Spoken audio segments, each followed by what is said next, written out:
Hey everybody, Rob Cairns here. I'm the founder, CEO, and chief creator of Amazing Ideas at Stunning Digital Marketing. Hope everybody's having a great day today.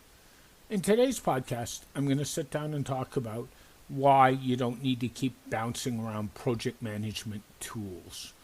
And I've talked about similar things in this podcast before, so sit back, relax, and enjoy the podcast.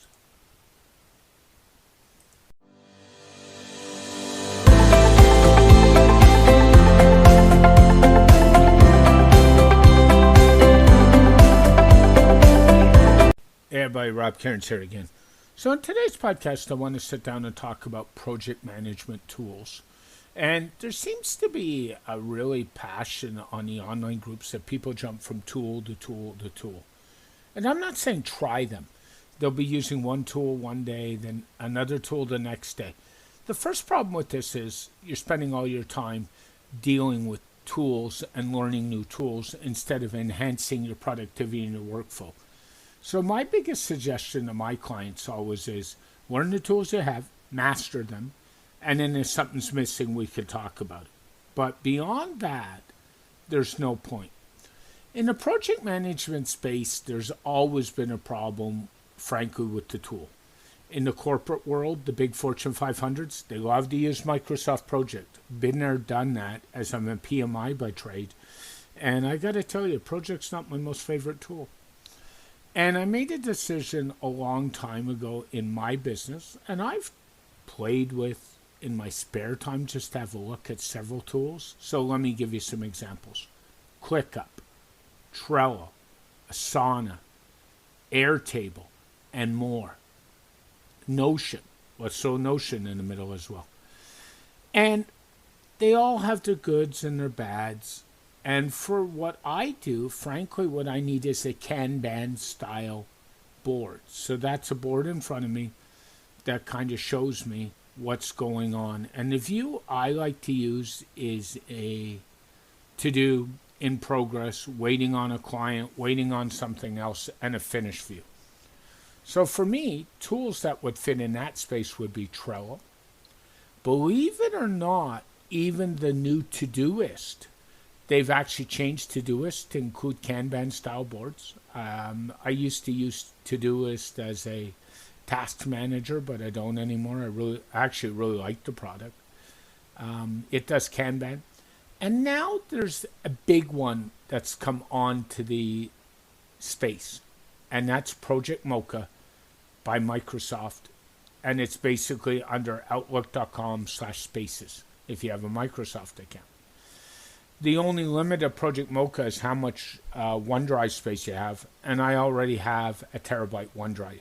So, I actually moved recently from Trello to Project Mocha. They work the same way, but I don't see paying for a product like Trello when I can get it as part of a suite of products I already pay for, and that's Office 365.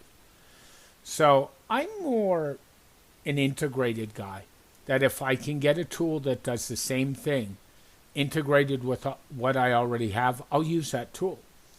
So Google has also jumped in this space. They now have an Airtable competitor. The problem is it's not included in the cost of G Suite, so it's extra.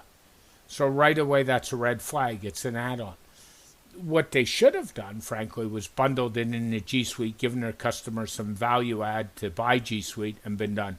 I'm already a G Suite user, and frankly, I might have looked at Google's new Airtable competitor if it had been bundled in, but it's not, so I'm not looking at it.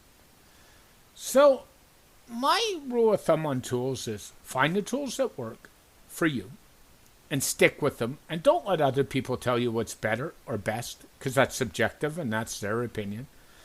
But the other thing is, if you can get something that's bundled into a suite of products you're already using, maybe check that out, because I'm doing that with Project Mocha, and frankly, it's going really well.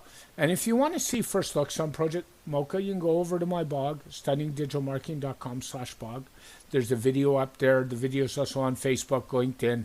Check it out today, and, think about really hard what you need in a tool. 99% of the people never use 80% of the features. So learn the features you have, be successful with those, and then move on. As always, Rob Cairns, StunningDigitalMarketing.com. I hope you're all doing great and keeping well in this tough times we've got going on. As many of you know, I'm going through some tough times as a result of COVID and personal, but, that's just the fact of life. We move on. If you want more information about what we do, go to StunningDigitalMarketing.com. You can tweet at me at Rob Cairns. You can email me, vip@StunningDigitalMarketing.com. You can call me, 416-624-7647. This podcast is dedicated to my late father, Bruce Cairns. I love you, Dad. Keep your feet on the ground, keep reaching for the stars, and make that business succeed. Have a great day, everybody. Bye for now.